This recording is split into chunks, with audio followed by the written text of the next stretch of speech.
Amém. Amém. Que a paz do nosso Senhor Jesus Cristo esteja conosco. Amém.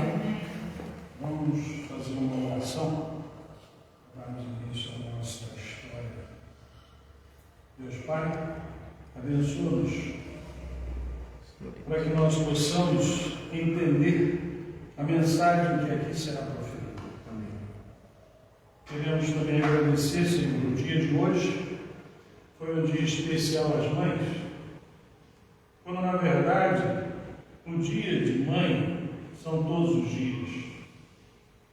No momento em que nós nascemos e aprendemos a falar mãe, isso é uma palavra de proteção, uma maneira de nós dizermos proteja-me.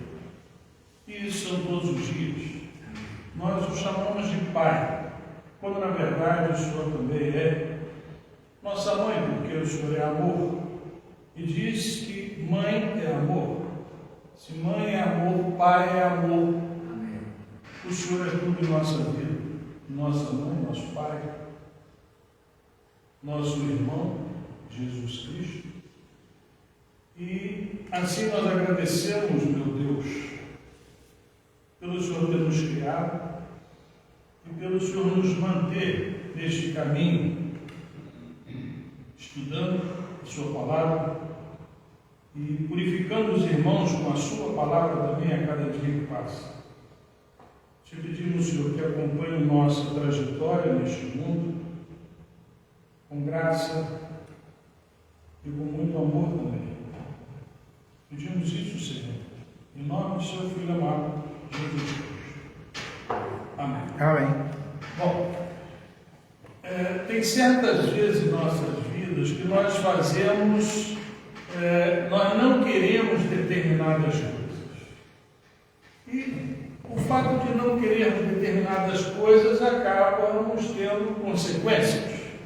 E algumas dessas consequências, para algumas pessoas, é horrível, é a morte, é o sofrimento.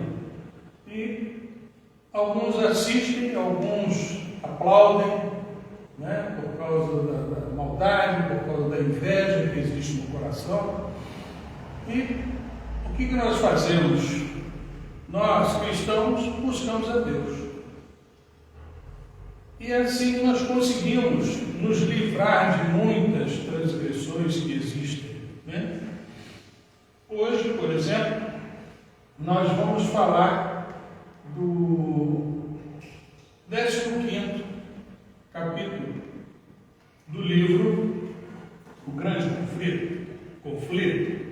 E esse grande conflito, ele está dando o que falar com as pessoas às quais nós entregamos os livros.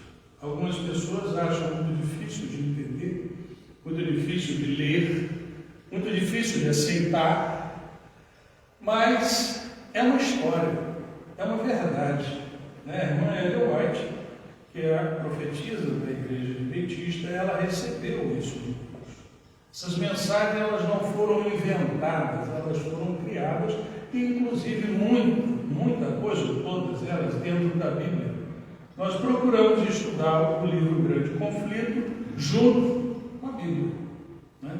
E a Igreja Adventista fez muito bem, colocando uma semana ou 10 dias para que nós estudássemos e transmitíssemos aos irmãos cada capítulo desse livro.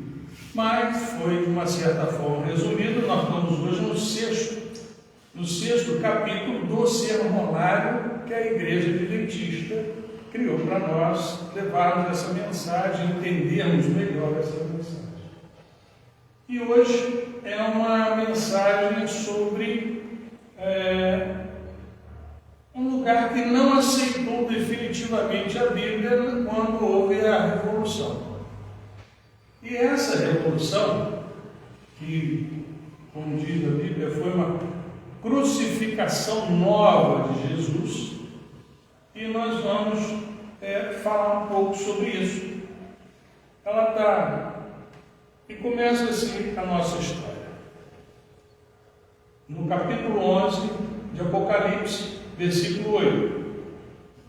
Os seus cadáveres ficaram expostos na rua principal da grande cidade, que figuramente é chamada Sodoma e Egito, onde também foi crucificado o seu Senhor. Aqueles que se recusam a dar ouvidos à lição do livro de Deus são convidados a lê-la na história. A Revolução Francesa, é da França que nós vamos falar, onde houve um homicídio, uma coisa horrível, né? À medida que a gente vai estudando, a gente fica até assustado com as coisas que aconteceram na França, o fato de eles terem excluído a Bíblia, não terem aceitado a Bíblia, e aqueles que aceitavam eram estraçalhados, vamos dizer assim, porque aqui diz coisas até maiores, né? Não, a Revolução Francesa foi marcada pela mais cruel perseguição ao povo de Deus. Ela deixou cicatrizes que podem ser vistas até os dias de hoje, entre as quais o abandono da fé cristã por uma grande parcela da população global. A reforma protestante foi recebida de braços abertos por algumas nações, mas a França excluiu a luz do conhecimento bíblico completamente. Ela não aceitou definitivamente a Bíblia. Na França, a guerra contra a Bíblia levou à Revolução um nítido resultado do fato de Roma ter proibido as Escrituras. O apóstolo João previu o resultado da influência do homem da iniquidade sobre o mundo, mas especialmente sobre a França. O domínio do anticristo por 42 meses proféticos, as duas testemunhas, que é o Antigo e o Novo Testamento, nós vamos ver isso mais para frente, seriam perseguidas por 1260 dias proféticos. No final desse período, a besta que vem do abismo as atacaria terrivelmente. Na Revolução Francesa, uma nova manifestação do poder satânico. E foi uma coisa muito triste. Com relação dos dois profetas, o Antigo e o Novo Testamento, depois dos 3 dias e meio, entrou neles um sopro de vida da parte de Deus. Foi quando Deus resolveu, poxa, está acontecendo essas coisas demais, tem que tomar uma atitude. E um grande terror tomou conta daqueles que a viram. Em Apocalipse 11:8, a grande cidade é o símbolo da França revolucionária, onde se manifestou o ateísmo do Egito e a libertinagem de Sodoma. Isso está em Judas 1:7. E onde também foi crucificado o seu Senhor por meio da perseguição realizada contra aqueles que se pronunciaram em prol do Evangelho. A França crucificou a Cristo na pessoa de seus discípulos. Cada um daqueles homens que queriam ler a Bíblia, estudar a Bíblia, saber da Bíblia, eles eram levados à morte.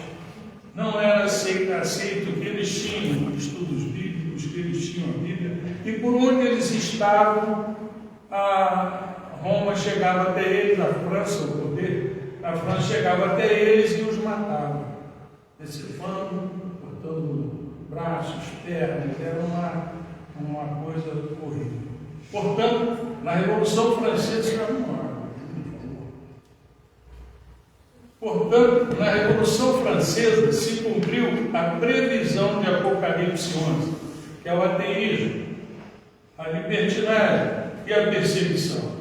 O ateísmo, a França se destaca na história do mundo como o único Estado no qual, por decreto da Assembleia Legislativa, foi declarado que Deus não existe. Na Assembleia, eles se reuniram e chegaram à conclusão que Deus não existe. Não quero mais saber de Deus.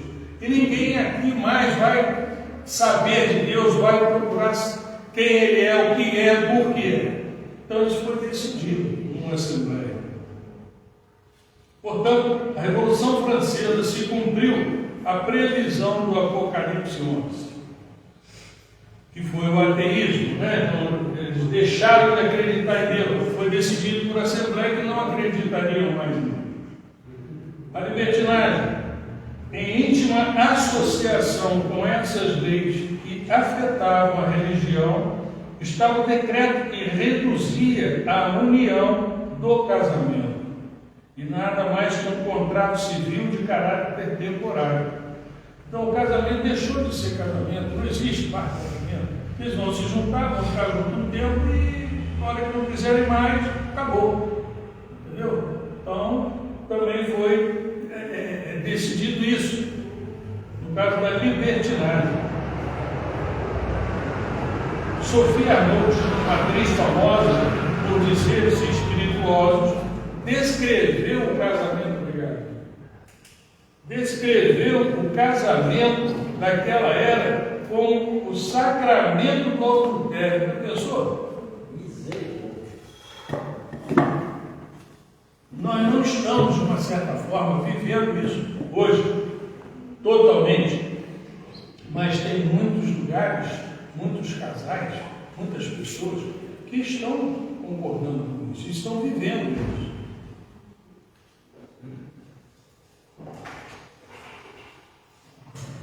Não precisa casar, nós vamos nos unir, vamos fazer filhos por aí, e na hora que não quiser mais estar um com o outro, a gente se separa. Isso quando não existe muita agressão, muita maldade dentro desse relacionamento. E também a providência do Apocalipse e perseguição. Isso também se cumpriu na França. Em nenhum outro país a verdade enfrentou oposição mais cruel, que era justamente a matança, os valdenses e albigenses. Eles eram caçados como se fossem animais selvagens. Eles eram massacrados. Existiam lugares onde eles estavam fazendo suas orações, os seus encontros espirituais, e chegava o exército francês e os matava. Não tinha perdão, não tinha conversa. É cristão, então mata, acaba com isso. Entendeu? Como se fosse uma praga naquela época, e que eles tinham que exterminar por vez. Falou em Cristo, mata. Tem Bíblia. Pegaram todas as Bíblias, botaram fogo em todas elas e acabaram com tudo. No massacre de São Bartolomeu, o rei da França foi incitado por sacerdotes e oficiais da igreja. O massacre prosseguiu por 7 dias em Paris. Em todas as cidades onde havia protestantes nobres e camponeses, velhos e jovens, mães e filhos, foram esquartejados juntos. Por toda a França, 70 mil dos melhores cidadãos da nação morreram. Então, aí a gente pensa, ali existiam professores, cientistas, engenheiros, nobres, pessoas estudadas, que foram assassinados, e muitos conseguiram sair da França, conseguiram fugir. Então a gente diz, será que se eles não tivessem sido mortos, ou não tivessem saído, como que seria esse país hoje? Vamos pensar no hoje, mas naquela época, como que seria esse país com tantas pessoas nobres, tantas pessoas inteligentes, sendo obrigadas a deixar aquele país porque estavam sendo perseguidos e mortos? Com tudo isso, a França honrava Satanás ao passo de Cristo. Com suas características de verdade, pureza e amor altruísta, era crucificado. Não tem perdão. As consequências foram trágicas. Em vez de manter o povo comum em cega submissão a seus ensinos, a obra de Roma acabou por transformá-lo em infiéis e revolucionários. As pessoas desprezavam o catolicismo romano como engano dos padres, mas o único Deus que conheciam era o Deus de Roma, era o papado. Achavam que a ganância e a crueldade de Roma eram frutos da Bíblia e não queriam mais saber dela. Interessante, né? É o que eu falei no início, às vezes a gente tem vontade de fazer alguma coisa, mas sempre tem alguém, epa, faz não, tá bom ali, toma conta disso, faz aquilo, muda a nossa maneira de pensar. E o interessante, irmão, que essas atitudes, às vezes a gente diz que é de Deus, né? Nunca é de Deus. Essas atitudes de mudar para que nós venhamos a fazer o mal, ou essas atitudes de ter que vencer, passando por cima dos outros, atropelando, fazendo muita coisa, isso não é obra de Deus, isso é obra de Satanás. E muitas vezes algumas pessoas não gostam de usar Satanás, ou falar o Satanás, mas é isso que está acontecendo. É por aí que nós somos envolvidos a fazer coisas que não queremos, ou às vezes coisas que queremos, mesmo sabendo que é o mal, mas somos induzidos, né, a fazer esse mal, induzidos por Satanás. Nós precisamos ter cuidados muito sempre com isso. Os nossos pensamentos são vigiados, né? E nós, se não nos levarmos para o caminho do bem, nós acabamos indo para o caminho do mal. Em vez de manter o povo comum em cega submissão a seus ensinos, estamos repetindo. A obra de Roma acabou por transformá-lo em infiéis revolucionários. As pessoas desprezavam o catolicismo romano como engano dos padres, mas o único Deus que conheciam era o Deus de Roma. Achavam que a ganância e a crueldade de Roma eram fruto da Bíblia e não queriam saber dela por nada. O povo se voltou contra Deus e seu povo, porém, também se voltou contra Roma e a nobreza que apoiava. Então a guerra começou a ficar, de uma certa forma, melhor. Eles começaram a reagir, o povo de Deus começou a reagir, né? A França ceifou uma colheita de sangue por sua submissão a Roma. No local onde a França católica havia acendido sua primeira fogueira, a Revolução ergueu a primeira guilhotina. Interessante, né? Eles reagiram e agora começaram a pegar os bispos, os papas, os bispos, os padres, e começaram a ter atitude contra eles, ou seja, reagir. Se eu não posso, se eu estou sofrendo por causa disso, eu vou pegar isso e vou fazer também uma revolta contra aquilo lá. As duas testemunhas de Deus foram honradas, que é o Antigo e o Novo Testamento, foram honradas como nunca antes. Com a criação das sociedades bíblicas, a palavra de Deus foi levada a todos os quadrantes da terra, pois com a perda do poder secular do Papa, abriu-se o caminho para a palavra de Deus entrar. A Bíblia hoje já chegou a todas as partes do mundo.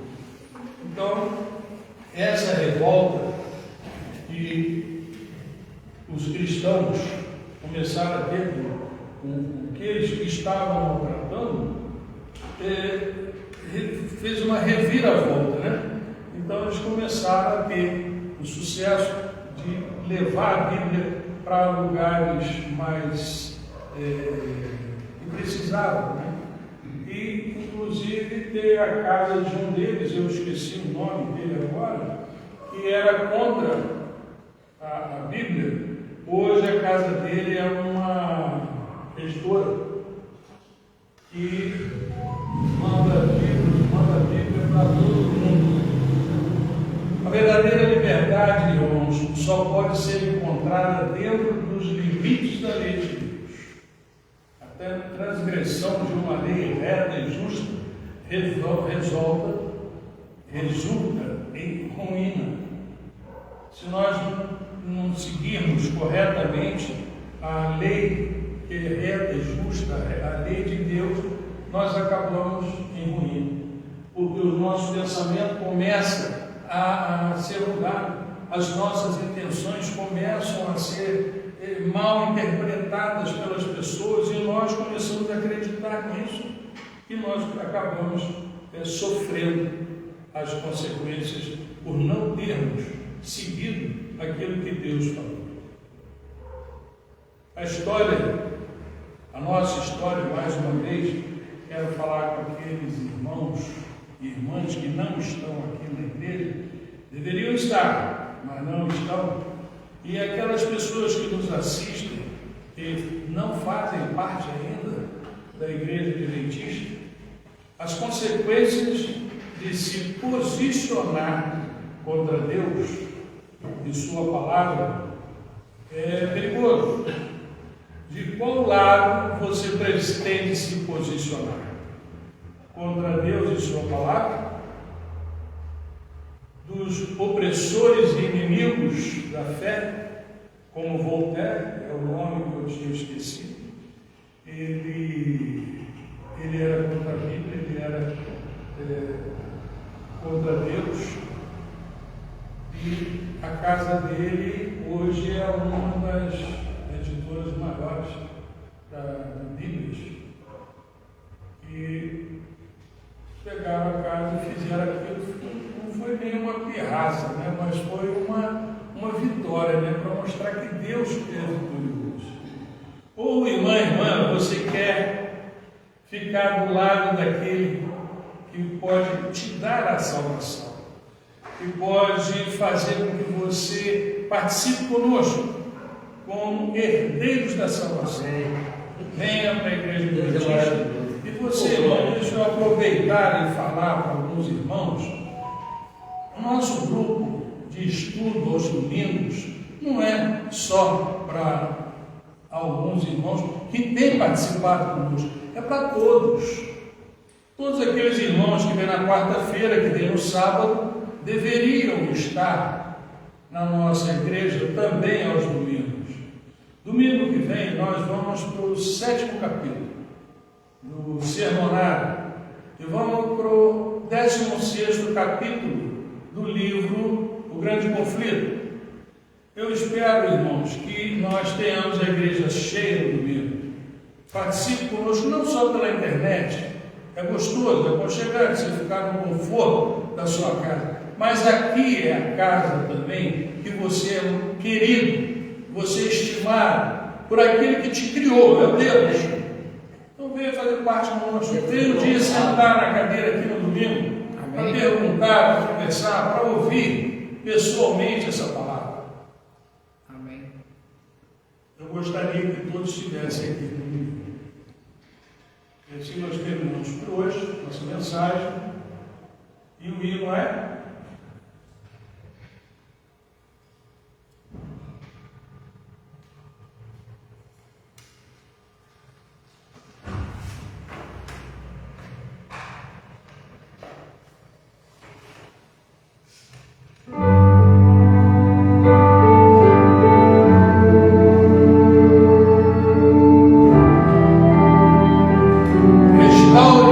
Restaure a sua fé, restaure a sua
Restaura, Senhor, na nossa vida, o interesse pelo estudo da Sua palavra, pela participação nos cultos, pela participação nos estudos bíblicos, mas junto com os irmãos. Amém. Restaura, Senhor, a nossa necessidade de estarmos juntos nos Seus estudos. Restaura em nós o amor dessa união cristã, para que nós possamos juntos estudar a Sua palavra. Restaura em cada um de nós a vontade de estarmos juntos como cristãos, juntos como amigos, juntos como pessoas na Sua casa. Estarmos presentes na Sua casa para ouvirmos a Sua palavra, para ouvirmos o Seu ensinamento através daquele que o Senhor colocou na frente para fazê-lo. Orienta-nos essa semana, dê às nossas mães saúde, paz, prosperidade e principalmente sabedoria e paciência para lidar com seus filhos. Te pedimos isso, Senhor, em nome de Jesus. Amém. Amém.